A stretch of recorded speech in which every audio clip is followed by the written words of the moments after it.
it's very important that we take action today to recognize that we are making a very significant change to the chemical constituency of the atmosphere and the oceans, and one that is almost impossible to reverse. I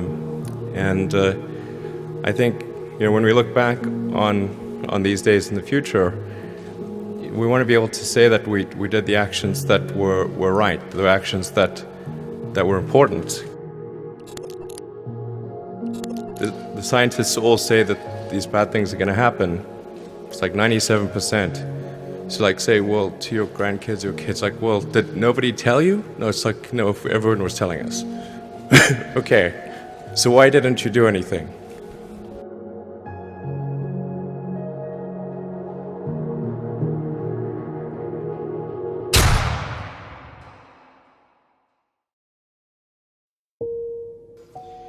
Right now, we're facing a man-made disaster of global scale. Our greatest threat in thousands of years, climate change. If we don't take action, the collapse of our civilization... In the height of the United Nations Climate Change Conference in 2018, politicians, environmentalists, and youth leaders all over the globe sat down together to talk about the severity of climate change.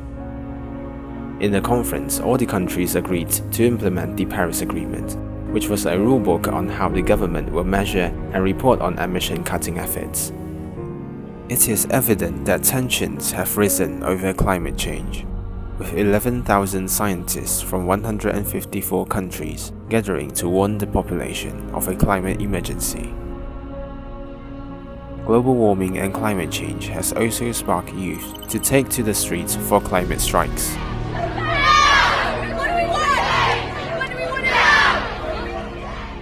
However, climate strikes does little to make a dent in the problem of climate change.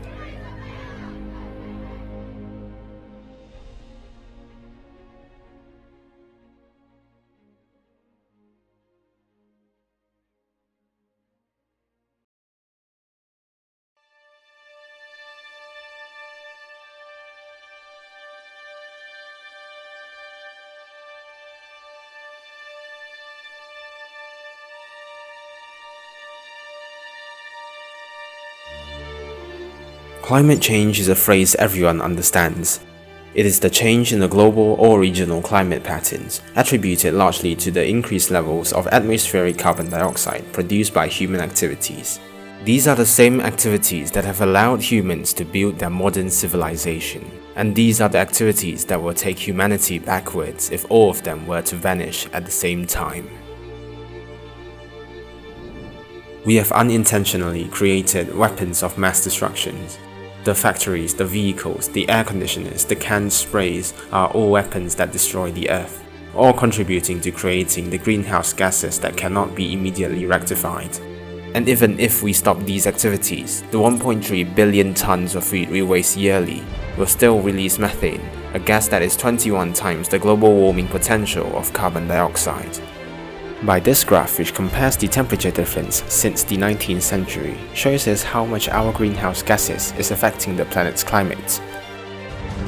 Carbon dioxide is also dissolving in the oceans, increasing the acidity of seawater, killing aquatic life at the bottom of the food chain, causing a domino effect that will end all aquatic life in the oceans, also increasing the temperature in lakes, causing algae blooms to occur and water to turn green, which will reduce the oxygen levels and turn lake waters into dead zones. The human advancement is a parasite. It's destroying the ecosystem, disrupting the balance of nature, and we are trying to undo over 3 billion years of evolution, dating back even before the prehistoric era where the dinosaurs used to rule the land. If we don't stop now, there will be no turning back. There will be no tomorrow as the earth collapses under our pressure. The sea levels, the polar ice caps, the plants, the animals, the land.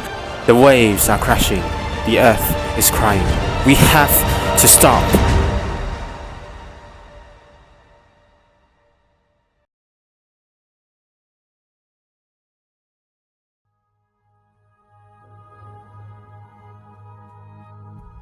Welcome to Halcyon. We are a company who are dedicating all of our energy and resources towards reducing the effects of climate change Currently, we have two projects that are in the works. One is to reduce methane and one is to reduce carbon dioxide. Both are under the supervision of Professor Khor.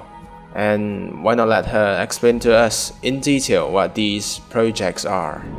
Our new contraption is a food storage that anyone can access. So basically, when you put the food into the contraption, the people can come and get it for free, and that's why we have named it Come and Get It.